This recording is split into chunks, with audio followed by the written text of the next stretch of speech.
মায়ের পর যদি কেউ ভালোবাসে সেটা হলো বড় বোন। আমার ২টা বড় বোন। আমার মা মারা যাওয়ার পর থেকে আমি যখনই ওদের কাছে যাই, ওরা অনেক স্নেহ, আদর, ভালোবাসা দিয়ে আমাকে মায়ের কষ্টটা ভুলিয়ে রাখে। এবারও তার ব্যতিক্রম নয়। বোনের বাসায় যাওয়ার পর থেকে বোনের হাজব্যান্ড আমার ভাইয়া কি খাওয়াবে, কি আনবে বাজার থেকে অস্থির হয়ে গেছে। এই যে আমার ভাইয়া বাজার থেকে বাজার নিয়ে আসার পরই আমার আপু রান্না বান্না শুরু করে দেয়। আপু আজকে মাটির চুলায় রান্না করেছে। একা হাতে আপু এতগুলো খাবার রান্না করেছে। এই গরমের মধ্যে সবগুলো রান্না মাটির চুলাতেই করেছে। এখানে গরুর মাংস, মুরগির রোস্ট, তারপরে ডিমের কুরমা, পায়েস, সবগুলো খাবারই আপু মাটির চুলাতেই রান্না করেছে। বিকেলে সবাই মিলে আপুর বাগানে যাই। আপুর ফলের বাগানে মোটামুটি সব ধরনের ফলই আছে। এখানে দেশি পেয়ারা, কাজি পেয়ারা, অনেক ধরনের পেয়ারা গাছ আছে, নারিকেল গাছ, তারপর বিভিন্ন সবজির গাছ।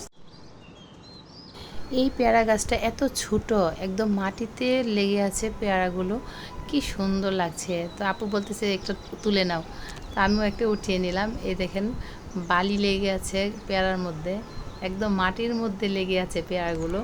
খুবই ভালো লাগছে পেয়ারাগুলো দেখতে, কত বড় হয়েছে পেয়ারাগুলো। এই যে এখানে কদবেল গাছে কদবেল ধরেছে, তারপর এখানে চালতা গাছে প্রচুর চালতা এসেছে। আর এই যে একটা পেঁপে গাছ দেখেন, মাটি থেকে শুরু হয়ে গেছে পেঁপে ধরা। আমার মেয়ে তো দেখে অস্থির হয়ে গেছে, এখান থেকে পেঁপে ছিঁড়বে।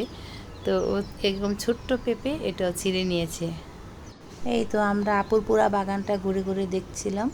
এখানে আপুর সবজি গাছগুলো কি সুন্দর হয়েছে, বরবটি, চিচিঙ্গা, ভেন্ডি, সব কিছু গাছ আছে আপুর এখানে।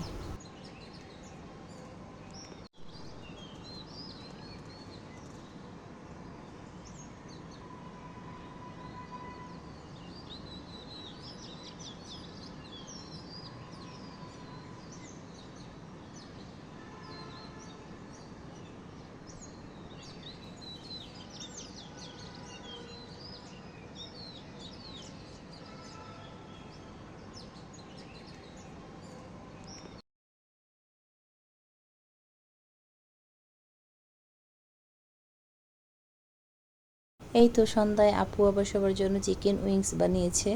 তো সবাইকে চিকেন উইংস আপু দিচ্ছিল।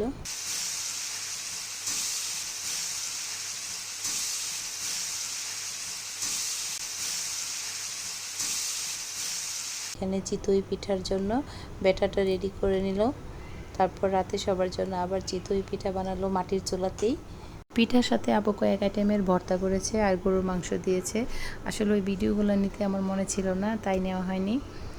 সবাই ভালো থাকবেন, সুস্থ থাকবেন। আজকের মতো এই পর্যন্তই। আল্লাহ হাফেজ।